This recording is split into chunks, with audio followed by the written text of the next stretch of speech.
Okay, Assalamualaikum dan salam sejahtera.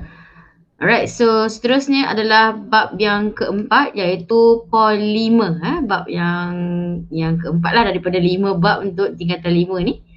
Polimer. Alright, so biasa dengar polimer. Okay, kita tengok dulu produk-produk yang cuba ditampilkan dalam buku teks awak ni. So ada macam-macam, sebenarnya bukan nak tunjukkan produk itu tapi nak tunjukkan bekas dia ni. Bekas ni, okay. Ni berus ni buat daripada apa? Daripada plastik. Okay, span ni pun buat daripada dibuat di dalam kilang, okay. So menunjukkan semua ini adalah bahan yang diperbuat daripada polimer. Pelbagai barangan dihasilkan daripada polimer.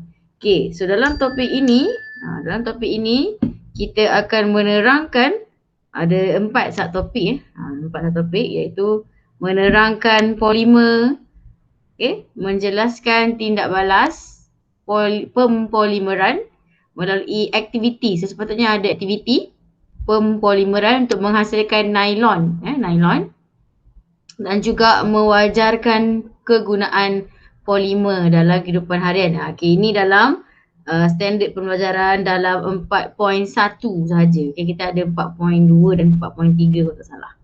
Okay, sebelum kita pergi lebih lanjut, saya nak kita nak inquiry kan, supaya kita berfikir. Tahukah anda apa maksud poli? Poli berasal daripada perkataan bahasa Inggeris. Poli yang bermaksud banyak. So polygon, so banyak sisi atau sudut. Poligami, banyak isteri lagi. Dan maksudnya polimer. Sekarang kita nak tengok polimer. So polimer ialah rantai panjang. Okay, rantai panjang polimer yang terdiri daripada cantuman banyak monomer. Okay, so daripada gambar ni. So daripada monomer yang berasingan, okay, melalui tindak balas pempolimeran, polimer akan terhasil. So monomer akan digabungkan melalui tindak balas pempolimeran menghasilkan polimer. Okay, so kita tengok pula. Okay, apakah polimer? Okay, kita baca. Terdapat pelbagai barangan di sekeliling kita yang terdiri daripada polimer. Okay, kita ada protein, okay, kanji, politena, nylon. Okay, nylon pernah dengar, stokin nylon. Okay, ini semua adalah barangan polimer. Okay, tapi apa maksud polimer? Polimer ialah molekul, satu molekul berantai panjang. Okay, yang terhasil daripada cantuman pelbagai ulangan. Cantuman banyak ulangan unit asas. So unit asas inilah yang kita panggil sebagai monomer. Okay, unit asas. Monomer. Okay, monomer. Nampak? Okay, unit asas bagi polimer kita panggil sebagai monomer. Gitu. Okay. Tindak balas pencantuman monomer ini akan menghasilkan polimer dinamakan tindak balas pempolimeran. Okay, seperti yang ditunjukkan dalam rajah tadilah 4.1. So apakah kelas kita boleh, jadi daripada polimer ni kita boleh kelaskan dia kepada beberapa kumpulan. Okay, ada 3 pengelasannya. Yang pertama adalah berdasarkan sumber polimer. Okay, ada polimer yang daripada sumber semula jadi. Ada juga yang dibuat di dalam kilang ataupun sintetik dalam makmal. Okay. Kedua, pengelasan melalui cara polimer dihasilkan. Okay. Tindak balas apa? Tindak balas apa untuk menghasilkan polimer dan juga ciri-ciri polimer yang terhasil. 3 pengelasan. Kita tengok sikit nota daripada Cikgu Azmi ni. Okay, nota Cikgu Azmi ni. Right, so dia buat dalam bentuk jadual macam ni. So apa maksud polimer? Molekul berantai panjang. Jadi daripada gabungan banyak molekul kecil atau unit asas atau monomer. Okay, monomer ialah molekul kecil yang bergabung membentuk polimer. Okay, pempolimeran adalah satu tindak balas proses penggabungan monomer. Okay. Now, kita tengok balik. Pengelasan dia adalah berdasarkan tiga kelas. Pertama dari segi sumber. Okay, sumber apa? Sumber semula jadi dan juga bahan sintetik. Kemudian dari segi ciri dia. Ciri, okay, ada yang jenis termoplastik. Okay, ada yang jenis termoset. Ada yang jenis elastomer. Daripada nama-nama ni pun kita dah boleh teka dah apa ciri-ciri dia. Okay, dan juga apakah proses pempolimeran. Okay, kita ada dua je proses pempolimeran, tindak balas pempolimeran, tindak balas penambahan dan tindak balas kondensasi. So, jadi dalam bahagian polimer kita nak tengok ke semua ini. Okay, semua ini. Okay, buku ni dia tak ada color-color tapi dalam buku teks ada color-color. Nah, kita nak tengok pengelasan berdasarkan sumber. So, sumber ada dua sumber. Sumber semula jadi, okay, dan juga sumber sintetik, polimer sintetik. Okay, polimer semula jadi dulu. Okay, polimer semula jadi sedia wujud dalam alam semula jadi yang dihasilkan oleh organisma hidup. Tengoklah, selalunya daripada pokok lah. Benda hidup lah, manusia pun ada polimer kat dalam badan dia. Right, haiwan pun ada kan. DNA, DNA adalah salah satu contoh polimer semula jadi. Kenapa? Sebab DNA adalah gabungan-gabungan unit apa tu CTGA tu. Yang itulah saya lupa dah nama apa. So, macam mana dia boleh bentuk DNA tu sebab ada banyak tu yang CTGA. Saya lupa apa dia nama dia. Allah teruknya. Dulu saya belajar bio kot. Okay, so itu contoh polimer. Polimer semula jadi. Okay, yang dia bagi kat dalam buku kita ada protein.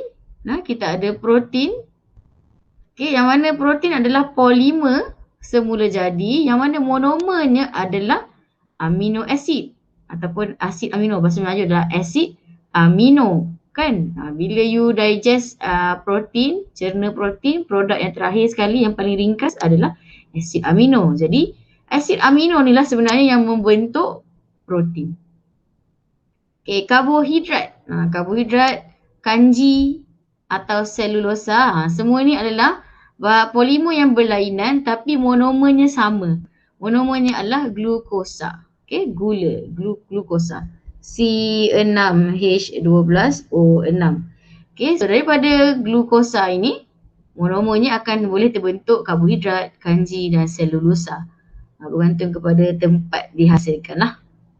Okay, polimer semula jadi seterusnya adalah getah asli. So, getah asli adalah polimer.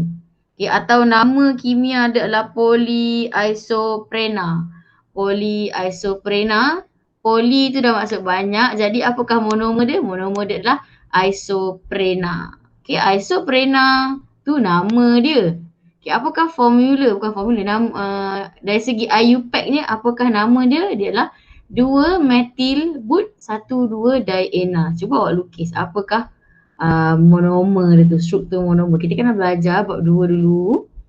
Okay, dan polimer semula jadi terakhir dia bagi contohnya adalah lemak. So, apakah monomer bagi lemak? Asid, lemak dan gliserol. So, kedua-dua ini adalah merupakan monomer bagi lemak. Alright, so kita tengok pula polimer sintetik. Polimer sintetik kat sebelah sini. Polimer sintetik adalah polimer buatan manusia. Key point dia adalah buatan manusia. Yang tadi semula jadi. Sintetik, buatan manusia. Yang dihasilkan daripada pempolimeran bahan kimia. Tindak balas menghasilkan polimer, nama dia pempolimeran.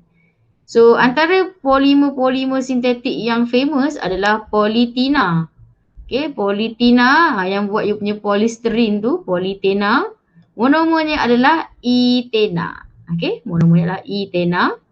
Manakala PVC, polyvinyl chlorida. Polyvinyl chlorida. Okay, monomernya adalah chloroetena. Atau nama lainnya adalah vinyl chlorida. Okay, polypropena. Monomernya adalah propena. Nampak kau buang je poli tu dapatlah monomer dia. Polystyrena, salah. Polytena yang buat plastik. Polystyrena yang buat kau punya bekas polistrin. Polystrena, polimer dia. Monomer dia adalah styrena. Okay, styrena. Okay, so dekat buku teks pun ada. Okay, so dia bagi contoh kanji. Kanji adalah sejenis polimer semula jadi, monomernya glukosa. Daging adalah protein. So monomer dia adalah asid amino. Monomer dia asid amino. Dan ini adalah polimer sintetik nylon. Nylon. Okay, digunakan untuk buat tali dan pakaian. Istilah plastik, tahukah anda? Istilah plastik adalah nama umum yang merujuk kepada polimer sintetik. So yang tadi kita dah tengok tu politina, semua awak cakap plastik. Botol, macam-macam botol semua kau cakap plastik. Itu semua plastik, tapi sebenarnya ada setengah bekas lain jenis dia punya polimer dia. Tapi tak apalah, kita panggil lah dengan namanya plastik, merujuk kepada polimer sintetik. So dengan kemajuan teknologi, kita boleh buat plastik dengan pelbagai-bagai ciri istimewa. Ada yang tahan panas, ada yang boleh warna-warni, ada yang polimer plastik yang luksina, ada yang nipis. Itulah kita boleh buat dia jadi macam tu. Okay, so ini dalam buku teks contohnya, dah dalam buku teks. Okay, so jenis-jenis polimer, berdasarkan jenis-jenis polimer. Ada 3 jenis. Pertama adalah jenis termoplastik. Okay, apakah maksud jenis termoplastik? Ialah polimer yang dapat diacu. Acu ni datang daripada perkataan acuan. Boleh diacu berulang kali selepas dipanaskan dan boleh dikitar semula. Contohnya kan sekarang ada banyak program kitar semula. So apa dia buat dengan plastik yang awak buang di tong kitar semula tu? So dia hantar proses ke kilang dengan cara memanaskan. So dia panaskan plastik tadi dan dileburkan. Bila panas dia melebur. So kita masuk balik dalam acuan, dapat semula polimer tadi. So kita boleh ulang guna banyak kali. So diacu tu maksudnya dibuat semula lah, diguna semula. Remodel. Remold, bahasa Inggeris dia adalah remold. Masuk balik dalam acuan, mold. Apabila dipanaskan, polimer termoplastik ni boleh melebur dan mengeras apabila disejukkan. Itu ciri-ciri polimer termoplastik. So contohnya adalah politena, plastik lah. Polyvinyl chlorida, PVC. So kita boleh recycle PVC dan juga nylon. Kita boleh recycle sebab dia polimer termoplastik. Kita ada juga polimer termoset. Termoset dia tak boleh diacu semula walaupun selepas dipanaskan. Itu maksud termoset. So biasanya kalau kita panaskan dia akan terus terurai dan hangus. Jadi tidak dapat dikitar semula. Contohnya tapi ada kegunaan dia lah. Melamina dan juga bakelite. Tak apalah, tak payah tahu apa dia. Kau tahu nama je dulu cukup lah. Okay. Kita polimer ni dia just nak perkenalkan pada awak. Tak adalah terlalu detail sangat. Just you kena tahulah apa yang kita kena tahu. And lastly adalah jenis polimer elastomer. Elastomer datang perkataan elastik. Boleh tak? Tarik. So ini polimer.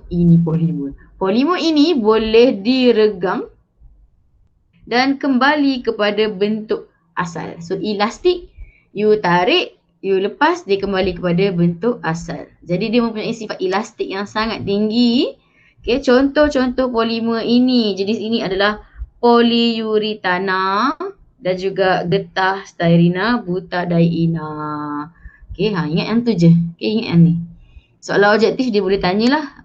Dia boleh tanya. Okay. Tengok sikit nota Cikgu Azmi. Okay, ni tak apa. Ni kita akan tengok. Okay, ni tak apa. Ni kita akan tengok later struktur-struktur monomer dan juga apakah polimernya. Alright. So, ini kita dah terangkan tadi termoplastik, termoset dan elastomer.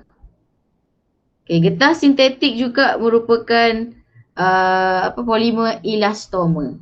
Okay, getah sintetik yang buat tayar kereta tu getah sintetik lah. Okey.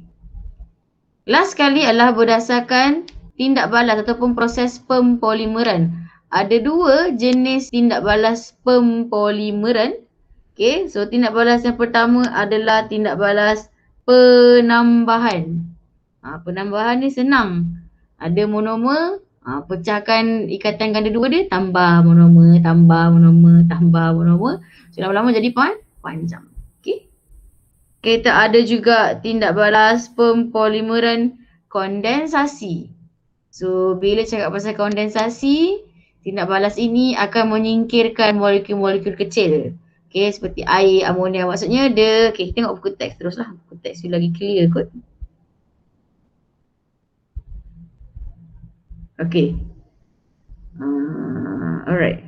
Tindak balas pempolimeran dapat dibahagi kepada dua jenis, iaitu pempolimeran penambahan dan pempolimeran kondensasi. Okay, tadi kita dah tengok lah. Okay, so apakah yang berlaku dalam pempolimeran penambahan? Okay, apa yang berlaku dalam tindak balas ini? Monomer yang ada ikatan kovalen ganda 2. Okay, monomer dia mesti ada ikatan kovalen ganda 2 antara karbon lah selalunya. C double bond C kat sini akan bertindak balas antara satu sama lain. So contoh polimer penambahan dekat bawah ni. Okay, so dia bagi contoh yang pertama adalah etena. Okay, awak tengok betul-betul etena ada apa? Ada ikatan ganda 2. Propena pun ada ikatan ganda 2.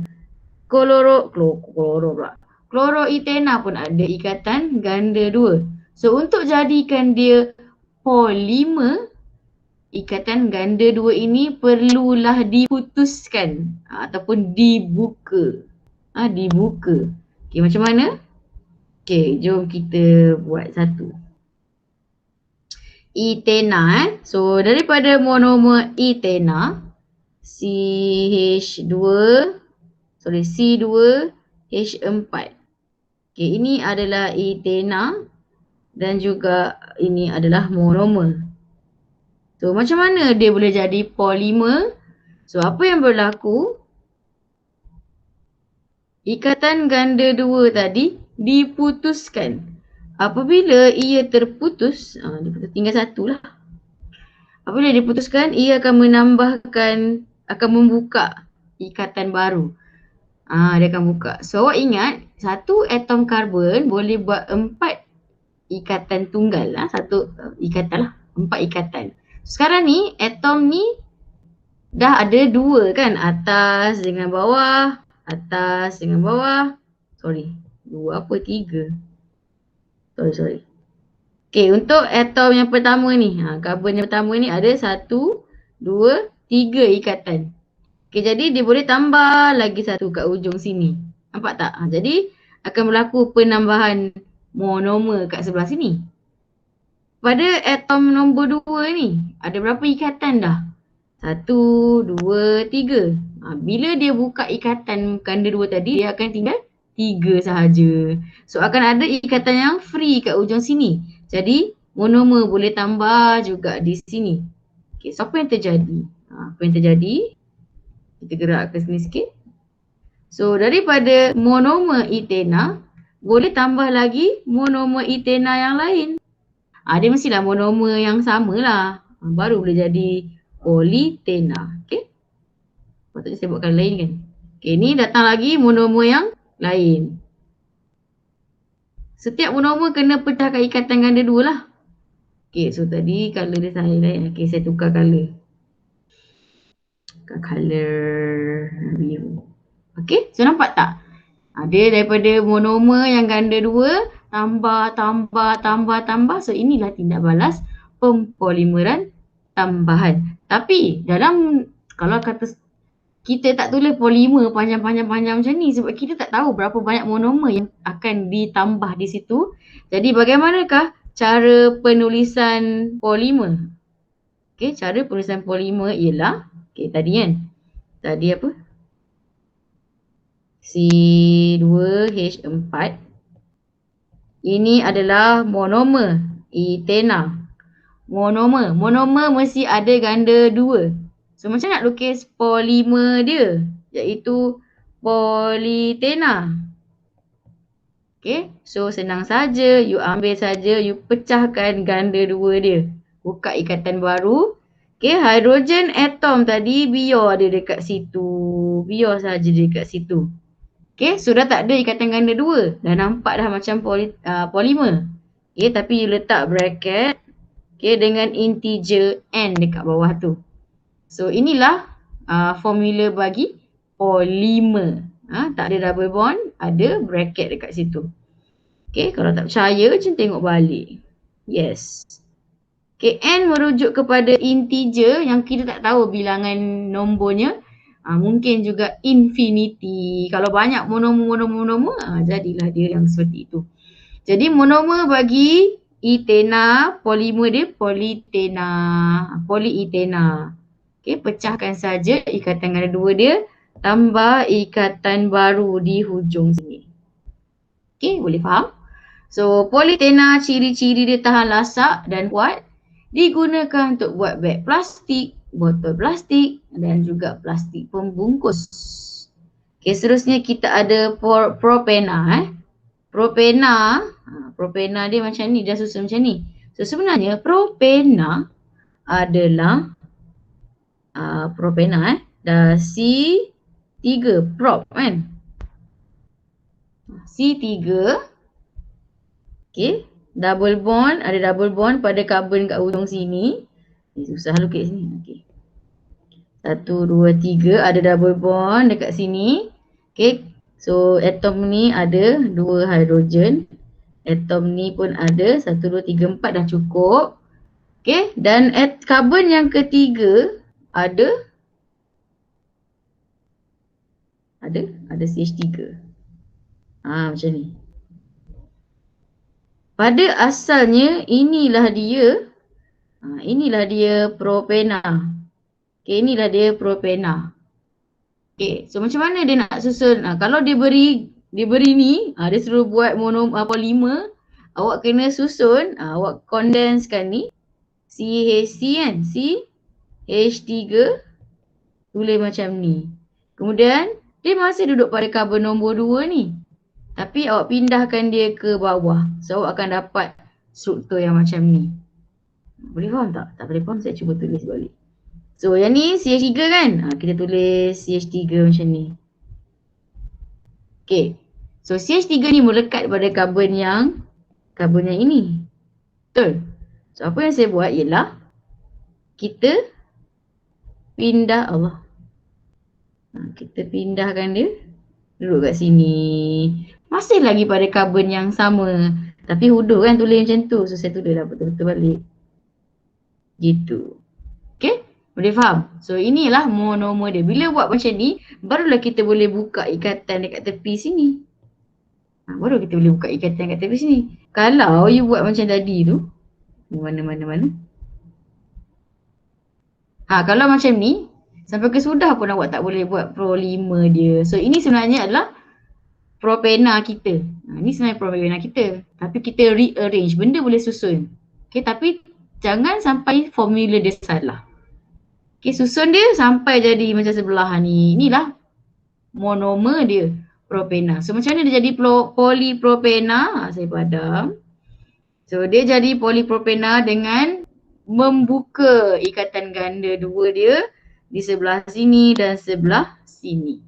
Okay, letakkan bracket, kemudian letakkan N. So you akan dapat polipropena. So monomer baru boleh ditambah dekat sini, boleh juga ditambah di sini. Menjadi polipropena. Okay, polipropena adalah ciri-ciri dia tahan lasak, digunakan untuk membuat alat mainan dan juga digunakan dalam pembuatan tekstil. Chloroethena sebenarnya adalah CH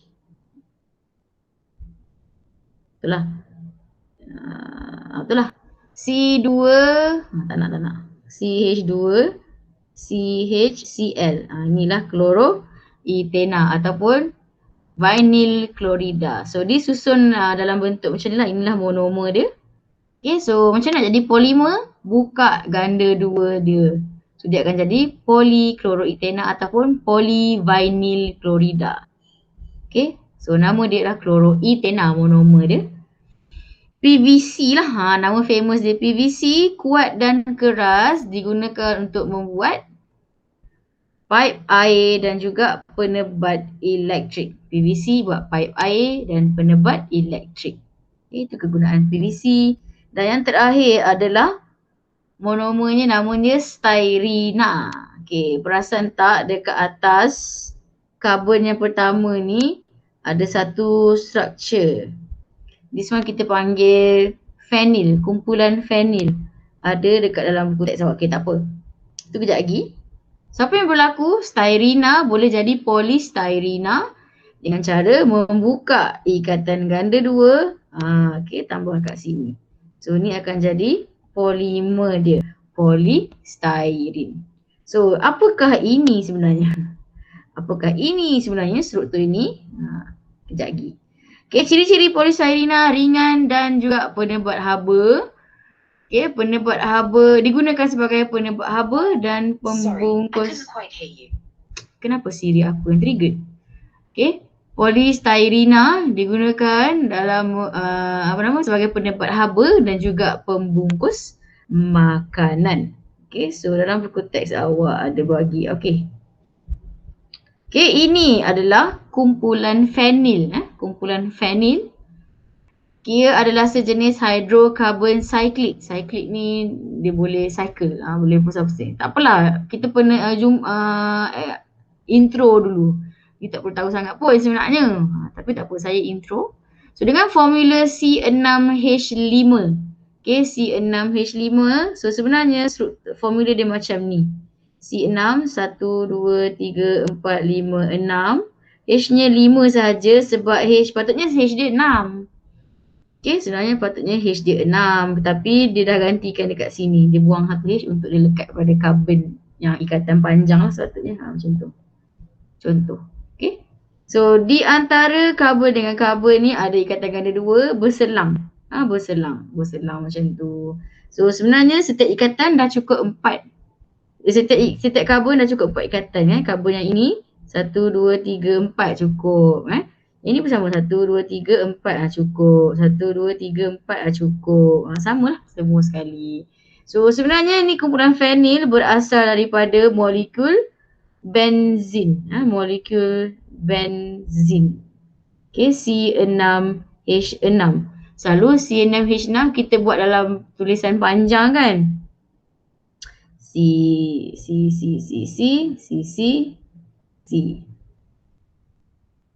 Okay, sepatutnya dia macam ni lah. Sepatutnya. Okay, sepatutnya macam ni. Tapi dilukis dalam bentuk cyclic. Dilukis dalam bentuk cyclic. Jadi sebab itulah dia dapat C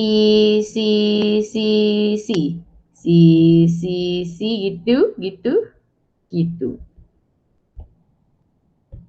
Saya tak suka lukis ni sebab dia susah. Jadi di zaman saya lukis macam mana? Kita hanya lukislah bentuk hexagon ni. Kemudian sepatutnya kita kena alternate macam ni kan. So apa yang saya buat, apa yang boleh dibenarkan, kita buat je bulat macam tu. Sama je maksud dia. Okay. Tak apa, jangan pening. Don't worry. Ini hanyalah introduction saja. You akan jumpa nanti dekat Matrix. Okay, kimia organik. Okay, boleh faham? Tindak balas pempolimeran tambahan ataupun penambahan. So daripada monomer, putuskan ikatan monomer, tambah sahaja monomer yang lain. Okay, apa pula pempolimeran kondensasi? Ni ada. Belum kondensasi lagi. Kita recall balik tadi. So waktu tindak balas, ini adalah tindak balas pempolimeran penambahan. Ikatan ganda 2 dibuka, dalam inverted comma dibuka, dan monomer ditambah juga dalam inverted comma pada rantai molekul untuk menghasilkan polimer. So apa yang saya boleh buat, okay, ini adalah monomer yang pertama, ini adalah monomer yang kedua, Ini adalah monomer yang ketiga dan seterusnya. Okay, so melalui proses pempolimeran penambahan yang mana dia ikatan ganda duanya dibuka. Jadi semua ini akan membentuk polimer politena. Okay, apabila diringkaskan, dia hanya jadi struktur ini sahaja. N adalah integer yang besar. Okay, ini adalah contoh produk daripada politena. Okay, boleh faham sampai situ? Okay, pempolimeran kondensasi pula. Pempolimeran kondensasi dia lain macam penambahan. Kalau penambahan monomer mesti sama. Okay, menggunakan melibatkan dua jenis monomer yang berbeza. Sekurang-kurangnya dua jenis monomer yang berbeza. Tapi dua jenis monomer ni berulang dua kali. Berulang lagi. Itulah. Okay, monomer yang terlibat selalunya akan memiliki dua kumpulan berfungsi. Kumpulan berfungsi ni kita dah belajar dulu. Hidroksil lah, kumpulan berfungsi ganda dua lah. Tapi dalam kes ni kita akan pakai hidroksil. Okay, dua kumpulan berfungsi ini akan terlibat dalam tindak balas pempolimeran. Okay, selalunya hasil pempolimeran kondensasi ialah ada dua hasil dia. Polimer itu sendiri dan juga produk lain. Produk lain ada dia bagi contoh seperti air atau molekul hidroklorik acid. Molekul hidrogen klorida. Kenapa saya kata bukan hidroklorik acid? Sebab dia kata molekul. Molekul mesti hidrogen klorida. Tindak balas pempolimeran kondensasi digunakan untuk menghasilkan terilena, iaitu sejenis polyester dan juga nylon. Nylon akan macam mana nak hasilkan nylon? Daripada pempolimeran kondensasi. So dia bagi tunjuk contoh ini yang pertama, menghasilkan terilena, monomer dia ada dua. Okay, jangan risau. You ambil tahu je.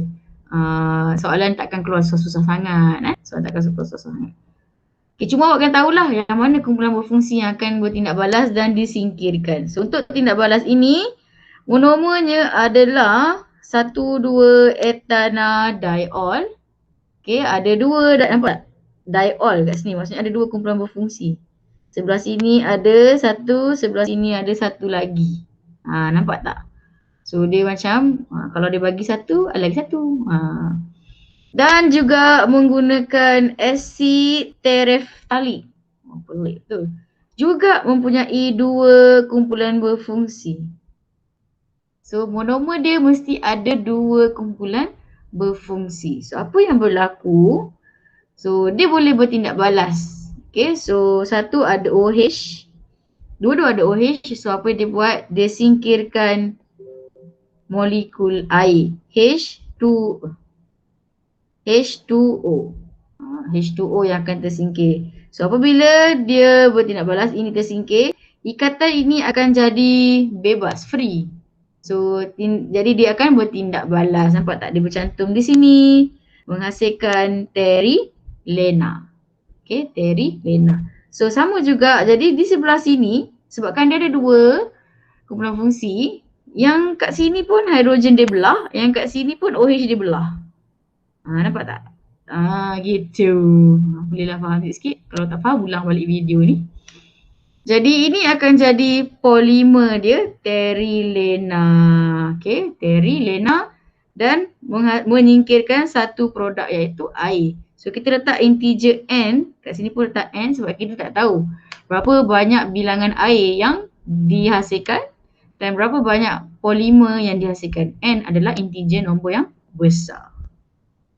So ini untuk penghasilan terilena. Kita tengok penghasilan nylon juga melalui kaedah pempolimeran kondensasi. So apakah monomernya? Ada dua monomer. Monomer yang pertama adalah 1,6-heksanadiamina. Ya Allah, susahnya, betul lah tu. Macam itulah. Okay, so ada dua kumpulan berfungsi. So dia ada hidrogen kat sini, ada hidrogen dekat sini. Dia berfungsi lah kumpulan ni. Okay, dan juga kita ada Monomer yang kedua adalah decana-dioil. Dioil, bukan diol, dioil, dichlorida. Nampak tak? Di semua ada 2 kali. Okay. So dichlorida kat sini lah. Dichlorida. So setiap monomer ada 2 kumpulan berfungsi. Jadi kumpulan berfungsi ni boleh disingkirkan. So H dengan Cl akan membentuk asid hidroklorik ataupun hidrogen klorida. Membentuk hidrogen klorida.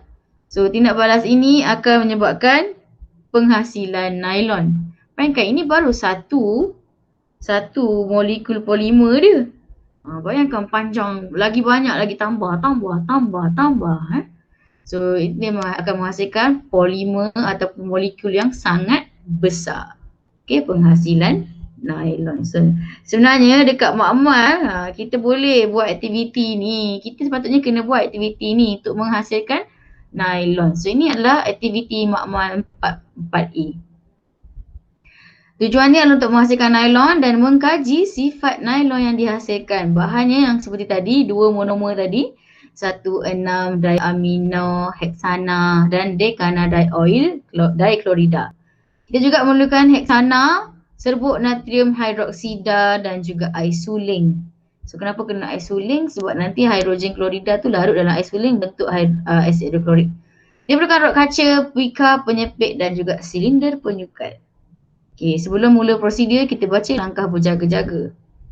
Pastikan anda memakai sarung tangan getah sepanjang menjalankan aktiviti ini dan perlu dijalankan dalam kebuk wasap. Kacau dan campurkan larutan A dan larutan B sepenuhnya sebelum dituang. Kacau. Now, prosedur yang pertama, larutkan 2 cm padu dicana dichlorida ke dalam 50 cm padu heksana dulu sebagai pelarut dia dan labelkan sebagai larutan A. Manakala larutkan pula 3 cm padu 1,6-diaminoheksana dengan 1 gram natrium hidroksida ke dalam 50 cm padu air suling. Labelkan larutan B. Kacau betul-betul dua-dua ni. Dengan menggunakan rod kaca, larutan B dituang perlahan. Okay, bagi mengelakkan pencampuran. Okay. Sepitkan lapisan yang terbentuk antara 2 lapisan tadi menggunakan penyepit dan lilitkan seperti tunjukkan dalam rajah sebelah. So, proses ini akan menghasilkan benang nylon. Benang nylon. Pusingkan perlahan untuk menarik keluar nylon yang terhasil. Nylon terhasil di permukaan kedua-dua larutan tadi tu. Okay, kemudian nylon yang terhasil dicuci dengan air suling sebelum dikeringkan. Okay, so dia suruh bincang menggunakan lembar nylon yang anda ada.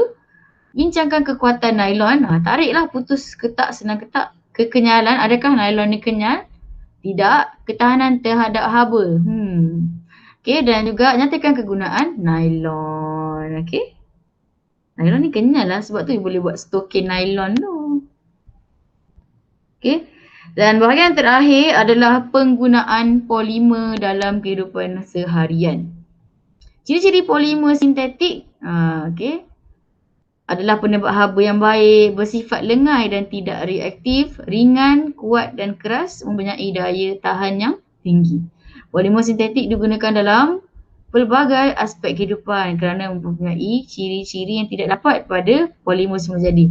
So kita buat polimer sintetik sebab ada yang polimer semula jadi tak boleh hasilkan. Contohnya getah. Getah adalah polimer semula jadi. Kita banyak gunakan getah. Okay, tapi kenapa kita ada hasilkan getah sintetik? Getah sintetik pun kita ada juga. Kenapa kita nak buat getah sintetik pula? Getah semula jadi kan ada. Okay, ada ciri-ciri yang getah semula jadi tak boleh beri pada berilah dia punya ciri-ciri tu. Okay, kemudian kegunaan polimer sintetik digunakan dalam pelbagai alatan perubatan dan makmal dihasilkan daripada polipropena. Okay, so dia murah sebabkan dihasilkan dengan banyak, so dia agak murah. Bayangkan kalau semua benda nak guna kaca. Okay, bahaya pula tu kalau pecah. So plastik ni kurang bahaya. Okay, dan juga boleh dipecah semula. Penggunaan polietena paling meluas adalah sebagai beg plastik. So polyethena adalah beg plastik. Dan nylon menghasilkan benang yang penting untuk industri tekstil. Dan juga kita ada gunakan penyalutan polimer akrilik, untuk menghasilkan bumbung kalis air. Polimer di alam sekitar, bahagian terakhir. Kepelbagaian ciri terdapat dalam polimer menyebabkan permintaan penggunaannya semakin meningkat saban tahun. Semua orang nak guna polimer ni sebab ada banyak dia banyaklah khasiat-khasiat dia, tapi dalam masa yang sama walaupun sifat yang tahan lasak ni menyebabkan dia mengambil masa yang sangat lama untuk terurai, menyebabkan masalah pencemaran yang serius. Pencemaran yang di lautan menyebabkan banyak hidupan mati dan mikroplastik memasuki rantai makanan. Pusat pelupusan sampah pula dipenuhi dengan beg plastik yang tidak terbiodegradasi yang memberi kesan kepada alam sekitar. So apakah yang anda dapat lakukan untuk mengatasi masalah ini? So antaranya kita gunakan ni lah beg plastik, kempen je. Zero plastik, no plastik, bawa beg sendiri ke ataupun menggunakan tidak bawa bekas makanan sendiri, pergi kantin ni kan bungkus sendiri, untuk ni lah. Ni apa terjadi pada penyu ni? Kesian penyu ni. Penyu ni makan obor-obor. So dia kan nampak sangat. Plastik-plastik yang masuk dalam laut tu terapung kan, dia macam berkilau-kilau kan. Kata obor-obor dia pun makan. Alamak sekali plastik tercekik dia. Macam itulah tu sebabnya kenapa penyu kita nak zero plastik lah. Ni antara sebab lah, sebab penyu ni dah diancam kepupusan. Kita baca sikit lagi. Seiringan dengan perkembangan bidang sains dan teknologi hijau, pelbagai cara diperkenalkan untuk memastikan pelbagai penggunaan polimer digunakan dengan lebih lestari. Kita semula merupakan cara termudah bagi pengguna untuk memastikan polimer sintetik tidak berakhir di tapak pelupusan sampah. Pengenalan polimer terdegradasi atau boleh urai, terutamanya bagi barangan plastik, membolehkan pencemaran dapat dikurangkan. Bahan tambah dimasukkan untuk menghasilkan barangan plastik terurai secara semula jadi oleh bakteria. So dalam polimer kita tambah bahan tambah. Contohnya ditambahkan bakteria supaya dia boleh terbiodegradasi dan juga boleh terurai oleh cahaya. Barangan plastik akan terurai dengan lebih cepat, dapat mengurangkan masalah lambakan barangan plastik di tapak pelupusan sampah, di samping lebih selamat kepada haiwan liar.